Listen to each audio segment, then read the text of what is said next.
আচ্ছা ভাইয়া, আপনাদের এইদিকে ওই যে একটা হসপিটাল আছে না, বাচ্চা ডেলিভারি করায়? এই আমি গ্রামের ভিতর দিয়ে ঢুকছি তো ভাই, রাস্তাটা চিনতেছি না, কোন দিকে একটু বলবেন?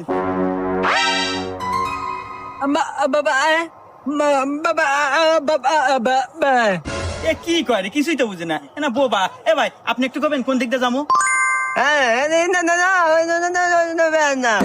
এ কি রে, হুমুন্দির কথা না আরো থেরা বেড়া। এ ভাই আপনি আল্লাহ কোন তো, আমার বইয়ের বাচ্চাও বো, এলা তাড়াতাড়ি কোন দিয়ে যাবো? रुको जरा सबर करो। একদম শো ও ও ও ও ও যা যাবেন, যা যা যা যা সামনে একটা মসজিদ পড়বো, ওখান থেকে ডাইনে যাবেন, কাঁচা রাস্তা একদম শু শু শু শু শু শু শু শু শু শু